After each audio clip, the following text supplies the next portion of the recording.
오늘 말씀 제목은요, 주님을 따르는 삶이라는 제목으로 함께 말씀을 나누려고 합니다. 말씀 나누기 전에요, 옆 사람 다 인사 나눕시다. 잘 지냈니?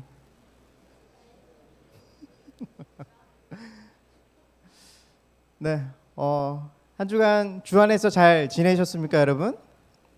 네, 자, 알아서 대답이라고 생각할게요. 네. 하게 질문하겠습니다. 여러분이 생각하는 신앙생활은 어떤 생활인가요? 수술하게 답하고 있잖아요, 그죠, 지금? 쉽게 말해서 신앙생활은 예수님을 믿고 그분을 따라가는 생활입니다. 삶입니다. 입으로만 시인하는 삶이 아니라 우리의 삶이 예수님을 온전히 따라가야 하는 것입니다. 그런데 우리가 착각하고 있는 것이 하나 있어요. 지금 내가 가는 길이 어딘지도 모르고 그냥 막 앞으로 가기만 한다는 겁니다. 무조건 가기만 하면, 무조건 따르기만 하면 되는 것이 아니라 예수님이 원하시는 대로, 예수님께서 가고자 하시는 그 방향대로 잘 따라가야 한다는 거예요. 예수님은 누가복음 9장 23절 말씀에 이렇게 말씀하십니다. 아무든지 나를 따라오려거든 자기를 부인하고 날마다 제 십자가를 지고 나를 따를 것이니라. 할렐루야. 말하자면요, 모든 것을 버리고 고난을 각오하고 따르라고 행동하고 요구하시는 것입니다. 만약에 예수님을 따른다고 하면서 예수님이 원하시는 대로 따르지 않고 내가 원하는 대로 내 멋대로 따르기만 한다면 그것은 올바른 신앙, 올바른 믿음이 아닌 것입니다. 그렇기 때문에 우리는 언제나 자신이 예수님을 바르게 믿고 또 바르게 잘 따르고 있는지를 계속해서 자신을 향해서 질문하고 점검해 보아야 합니다. 우리를 향하신 예수님의 그 크신 사랑을 안다라고 한다면 자신의 모든 것을 버리고 따를 수가 있어야 된다는 것입니다. 여러분, 오늘 읽은 본문 말씀은요, 예수님께서 예수님을 따르고자 하는 사람들에게 교훈을 주시는 말씀의 메시지입니다. 그것을 세 부류의 사람을 통해서 말씀하세요. 첫 번째 사람은 예수님을 따르겠다고 쉽게 말했지만 예수님께서는 제자의 길에는 편안함만 있는 것은 아니고 가난과 어려움들이 함께 감당하며 따라야 한다고 말씀합니다. 두 번째 사람에게는 예수님을 따르라는 부르심은 받았지만 먼저 자신의 일을 해결하라고 했어요. 예수님께서는 하나님의 나라의 일이 가장 우선시 되어야 한다라고 말씀하십니다. 그리고 세 번째 사람에게 예수님을 따르겠다고 했지만 여전히 세상과 가족의 마음이 붙들려 있었어요. 예수님께서는 뒤를 돌아보지 말고 지금 당장 하나님 나라를 위해 끝까지 믿음으로 따라야 한다라고 말씀하십니다. 여기 세 부류의 사람에는 두 가지의 공통점이 함께하고 있어요. 하나는 모두 예수님을 따르겠다라고 한 것이고 또 하나는 모두 즉각적으로 따르지는 못했다는 것입니다. 예수님께서 그들에게 요구하신 것은 모든 것을 버리고 오롯이 주님을 위해서 헌신하는 자세였어요. 그럼 지금부터 이 세 부류의 사람을 통해서 우리에게 주시는 하나님의 메시지를 조금 더 깊이 생각해 보겠습니다. 주님을 따르는 삶 첫 번째입니다. 함께 따라할게요. 기적보다 주님을 사랑하는 믿음. 네. 첫 번째는 기적보다 주님을 사랑하는 믿음입니다. 이 첫 번째 사람은요, 자발적으로 예수님을 따르겠다고 말씀하셨습니다. 말씀 한번 띄워주시겠어요? 57절과 58절 말씀입니다.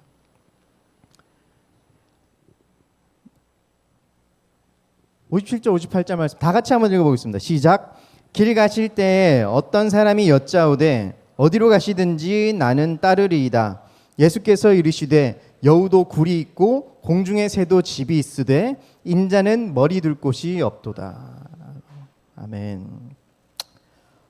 예수님은요, 자발적으로 당신을 따르겠다고 하신 것을 흔쾌히 받아들이지 않으셨습니다. 평소 같으면요, 예수님이 나를 섬기려면 나를 따르라 하고 말씀하시는 분일 텐데 여기서는 그렇게 하지 않으셨어요. 그 이유는 이 첫 번째 사람의 마음의 자세 때문이었습니다. 근데 주님을 따른다고는 했지만 그 마음의 중심이 잘못되어 있었던 것을 예수님은 아셨던 거예요. 그래서 여우도 굴이 있고 공중의 새도 집이 있으되 인자는 머리 둘 곳이 없도다라고 말씀하신 것입니다. 오늘 본문의 앞선 말씀과 여러 가지 정황들을 참고해 볼 때 이 첫 번째 사람은요, 예수님께서 오병이어의 기적을 행하시는 것을 보고 찾아온 것이다라고 하는 학자들의 견해들이 많습니다. 쉽게 말해서 기적을 행하시는 예수님은 바라보았지만 아직 희생을 충분히 경험해보지 못했던 사람이었던 것 같습니다. 당시에는 먹고 살기가 참 힘든 시절이었죠. 아침 먹고 나면 점심 걱정하고 점심 먹고 나면 저녁 걱정해야 하던 그러한 시절이었습니다. 살기가 어렵다 보니까 기적을 행하시는 예수님을 따르면서 굶주린 배를 채우고 싶었던 거예요. 근데 예수님은 그 마음의 중심을 보시고는 용납하지 않으셨습니다. 하나님을 사랑하고 믿는 믿음을 가져야 우리의 신앙은 변치 않고 하나님을 기쁘시게 하는 삶을 살아갈 수가 있는데, 이렇게 기적만 보고 믿는 믿음은 금방 쉽게 변질되어질 수가 있기 때문입니다. 한 예로 구약에서 출애굽한 이스라엘 백성들은요, 모세를 통해서 애굽에서 10가지 재앙을 내리는 것을 보았습니다. 또 그들은 홍해가 갈라지고 애굽 군대가 수장되고 자기들만 기적같이 살아난 경험들을 가지고 있었어요. 그들은 하나님을 살아계시고 역사하시며 정말 능력이 많으신 하나님으로 믿었습니다. 그렇기 때문에 홍해를 건넌 후에 하나님께 찬송으로 영광을 올려드렸어요. 출애굽기 14장 31절 말씀에 이렇게 기록되어 있어요. 이스라엘이 여호와께서 애굽 사람들에게 행하신 그 큰 능력을 보았으므로 백성이 여호와를 경외하며, 뭐하면요? 경외하며 여호와와 그의 종 모세를 믿었더라. 기적을 맛보고서는 하나님을 경외했던 것입니다. 하지만 얼마 지나지 않은 시간에 이상한 일이 벌어졌어요. 출애굽기 16장 말씀을 보니까요, 정확히 2달하고도 15일이 지난 후에 온 회중이 모세와 아론을 원망합니다. 조금 어려운 일을 당하니까 전에 있던 차라리 애굽이 좋았다 하고 원망하고 불평했습니다. 이게 뭐냐면, 기적을 볼 때는 하나님이 믿어지고 좋았는데 어려움이 생기니까 믿음이 사라져버린 거예요. 여러분, 중요한 것은 기적을 보고 믿는 믿음이 아니라 하나님을 사랑하기 때문에 믿는 믿음이어야 합니다. 요한복음 20장 29절 말씀에 예수님께서 이렇게 말씀하세요. 너는 나를 본고로 믿느냐? 보지 못하고 믿는 자들은 복되도다 하시니라. 그런데 오늘 본문의 첫 번째 사람은 기적 때문에 단순히 예수님께 나왔습니다. 믿음으로 나와야 되는데 기적을 보고 나왔기 때문에 예수님이 단번에 오케이 따라와 하지 않으셨던 것입니다. 여러분, 복이라는 단어에 좀 포커스를 가지고 싶어요. 복. 단순히 그 복을 목적으로 하고 우리가 복을 받으려고 예수님을 믿으면 복 받는 것이 우리 신앙의 목적이 될 수 있기 때문에 너무나 조심해야 하는 부분입니다. 가령 좋은 집을 갖는다든지 좋은 가구를 산다든지 좋은 보석을 사거나, 요즘 또 주가가 많이 올랐잖아요. 좋은 주식을 예전에 사놓은 것이 있다든지 뭐 좋은 자동차 하나 같은 그런 것들이 우리 신앙의 목적이 되어서는 안 된다는 것입니다. 우리는 영원한 것을 사모하는 신앙을 가져야 될 줄로 믿습니다.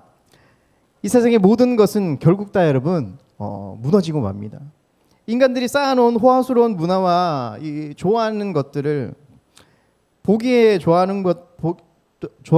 보이는 것들은 결국에는 다 무너지게 됩니다. 하지만 우리 그리스도인들은 오직 예수님 한 분만으로 만족하고 예수님만 바라보는 삶을 살아야 할 줄로 믿습니다. 주님을 따르는 삶 두 번째입니다. 함께 따라하겠습니다. 무엇보다 주님이 우선인 믿음. 주님을 따르는 삶 두 번째는 무엇보다도 주님이 우선인 믿음입니다. 오늘 본문 말씀 59절과 60절을 한번 띄워주시겠습니다. 함께 읽겠습니다. 또 다른 사람에게 나를 따르라 하시니 그가 이르되 나로 먼저 가서 내 아버지를 장사하게 허락하옵소서. 이르시되 죽은 자들로 자기의 죽은 자들을 장사하게 하고 너는 가서 하나님의 나라를 전파하라 하시고. 할렐루야. 이 사람은요, 예수님을 따르기는 하겠으나 부친을 장사한 후에 따르겠다고 합니다. 여기 보면 예수님은요, 죽은 자들로 자기의 죽은 자들을 장사하게 하고 너는 가서 하나님의 나라를 전파하라라고 말씀하십니다. 사실상 여러분, 오늘 이 말씀 자체로만 본다면 잘 이해가 되지는 않는 말씀입니다. 돌아가신 부친을 장사 지내는 일은 아주 큰 일이잖아요. 너무나 중요한 일이잖아요.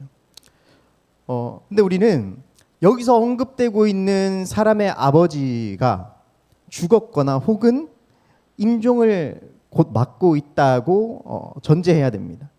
성경에서 죽은 자들은요, 영적으로 죽은 자, 곧 예수 그리스도를 믿지 않는 자들을 뜻하고요. 자기의 죽은 자, 말씀 가운데 나오죠. 자기의 죽은 자는 육체적으로 죽은 자들을 가리킵니다. 예수님의 말씀은 죽은 자를 장사하는 경건한 의무를 통상적으로 수행해야 한다는 것을 부정하는 말이 아니라 단지 더 긴급하고 이 순간에 절박한 의무가 있다라는 것을 말씀하고 계신 거예요. 마태복음 10장 37절 말씀에 보니까 이렇게 기록되어 있어요. 아버지나 어머니를 나보다 더 사랑하는 자는 내게 합당하지 않다. 당연히 우리가 부모를 공경해야겠지만 삶의 우선순위는 하나님이 먼저라는 것입니다. 예수님께서 경계하시는 것은 하나님보다 다른 것을 앞세우는 것입니다. 이것은 우리 모든 일상 가운데 다 적용되는 말씀이에요. 무슨 일이든지 하나님이 먼저입니다. 무엇보다 하나님이 먼저고 그 무엇도 하나님보다 앞설 수는 없는 것입니다. 주일도 구별하여서 여러분 주일 성수를 지키며 하나님께 드려야 합니다. 할렐루야. 아멘. 제가 돈 얘기 잘 안 하는데요. 돈도 하나님이 먼저입니다. 일을 해서 수입이 들어오면 먼저 하나님께 드릴 11조를 구별해서 떼어 놓아야 하는 것입니다. 남는 거 드리는 게 아니고 하나님의 것을 먼저 구별해서 드리는 거예요. 우리가 예수님을 따르려면 먼저 주일 성수해야 하고 우리의 것을 주님께 먼저 구별하여 드릴 수 있어야 돼요. 그 외에 무슨 일이든지 언제나 먼저 하나님을 생각하는 믿음을 가져야 합니다. 할렐루야. 이것이 그리스도인다운 참된 삶인 것입니다. 주님을 따르는 삶 세 번째입니다. 다 가죠? 따라하겠습니다. 뒤돌아보지 않고 끝까지 주님을 따르는 믿음. 네. 주님을 따르는 삶 세 번째는 뒤돌아보지 않고 끝까지 주님을 따르는 믿음입니다. 이 세 번째 사람은 집에 가서 작별 인사를 좀 하고 오겠다고 말합니다. 본문 61절과 62절 말씀 띄우시면 함께 읽겠습니다. 시작. 또 다른 사람이 이르되 주여 내가 주를 따르겠나이다마는 나로 먼저 내 가족을 작별하게 허락하소서. 예수께서 이르시되 손에 쟁기를 잡고 뒤를 돌아보는 자는 하나님의 나라에 합당하지 아니하니라 하시니라. 아멘. 여러분, 이번 경우는요, 비록 예수님을 따르기로 작정은 했지만 아직도 세상의 미련을 버리지 못한 상태를 보여주고 있습니다. 그래서 예수님은 그 사람의 가족과의 작별의 기회조차 허락하지 않으셨어요. 예수님께서 손에 쟁기를 잡고 뒤를 돌아보는 자는 하나님의 나라에 합당하지 않다라고 말씀하십니다. 이 사람이 예수님을 따르려는 결심이 작별 인사를 통해서 그 마음이 변질될 가능성이 있었기 때문입니다. 말하자면 목적이 정해졌으면 뒤돌아보지 말라는 거예요. 앞으로 나가야 되는데 뒤돌아보게 되면 나가야 할 방향이 삐뚤어지게 될 수 있다는 것입니다. 혹 누가 무슨 말을 하더라도 귀로는 그 사람의 말을 듣는다 할지라도 우리의 눈과 우리의 방향은, 우리의 목표는 확실하게 주님을 향해 있어야 할 줄로 믿습니다.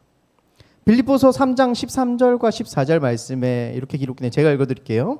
형제들아, 나는 아직 내가 잡은 줄로 여기지 아니하고 오직 한 일, 즉 뒤에 있는 것은 잊어버리고 앞에 있는 것을 잡으려고 표대를 향하여 그리스도 예수 안에서 하나님이 위에서 부르신 부름의 상을 위하여 달려가노라. 아멘. 사도 바울은 그리스도를 표대로 삼고 뒤에 있는 것을 잊어버리고 앞만 향해 달려갔습니다. 우리는 이 사도 바울의 신앙을 본받아야 할 줄로 믿습니다. 이미 목적이 정해졌는데 자꾸 뒤돌아보면 여러분 무슨 소용이 있을까요? 시간과 물질만 낭비되고 우리 마음만 뺏겨서 앞으로 나아가는데 그 목적이 다시 한번 변화될 수도 있다는 것입니다. 창세기 19장 26절에 보니까요, 롯에 보면 이렇게 기록되어 있어요. 롯의 아내는 뒤를 돌아보았으므로 소금 기둥이 되었더라. 천사의 지시로 식구들과 함께 멸망받은 소돔성을 빠져나갔던 롯의 아내가 물질에 대한 미련이 남아가지고 뒤를 돌아보다가 뭐가 됐다고요? 소금 기둥이 되고 만 것입니다. 종종 여러분 예수님을 잘 믿다가 교회와 공동체를 떠나가는 사람들이 있어요. 예수님을 부인하고 하나님이 예수님을 통해서 어떤 행하셨던 기적들이 이적들이 의심돼서라기보다는 세상적인 것들에 빠져서 교회를 떠나는 경우들이 많다라는 것입니다. 또 예수님을 버리지는 않았지만 예수님을 향한 믿음이 식어지고 사랑이 식어지는 사람들도 있어요. 구원의 기쁨과 감격을 경험했지만 살아도 주를 위해 살고 죽어도 주를 위해서 죽겠다던 그 믿음이 식어져 버린 거예요. 제가 예전에 다니던 교회의 한 집사님과 몇몇 교인들과의 대화 도중에 교회를 한두 가정이 함께 떠나는 모습들을 보게 된 적이 있습니다. 그래서 제가 그 교회에 오래 다니셨던 한 집사님께 여쭈었어요. 집사님은 교회에 대한 불만이 없으십니까? 물었죠. 집사님이 왜 없겠어요, 전도사님? 그러시더라고요. 그래서 제가 다시 물었습니다. 그럼 집사님도 언젠가는 교회를 옮기시거나 떠나실 건가요? 라고 물었습니다. 좀 속 터놓고 물은 거죠, 제가. 근데 그 집사님의 대답이 아직도 제 마음에 깊이 새겨집니다. 이렇게 대답하셨어요. 여기가 제 신앙을 키워온 제 집인데 제가 어딜 갑니까? 라고 덤덤하게 말씀하시더라고요. 할렐루야. 여기가 여러분들의 신앙이 자라고 있는 여러분들의 집인 줄로 믿습니다. 네. 교회에 대한 사랑과 애증이 이런 덤덤하지만 작은 고백에서 일어나는 것입니다. 믿음으로 시작했으면 우리의 나중도 믿음이어야 합니다. 사랑으로 시작했다면 우리의 나중도 사랑이어야 돼요. 그리고 우리의 충성으로 시작했으면 우리의 나중도 충성이어야 합니다. 우리는 사명을 힘차게 붙들고 나아가야 할 줄로 믿습니다. 우리에게 맡겨주신 사명을 굳게 붙들고 살아갈 수 있는 우리 모든 품 공동체가 되길 소망합니다. 말씀을 맺도록 하겠습니다. 네. 우리는 언제나 예수님만 바라보고 따르는 생활을 해야 합니다. 어떠한 세상의 유혹에도 넘어지지 않고 어렵고 힘들어도 주님이 원하시는 대로 따라가야 합니다.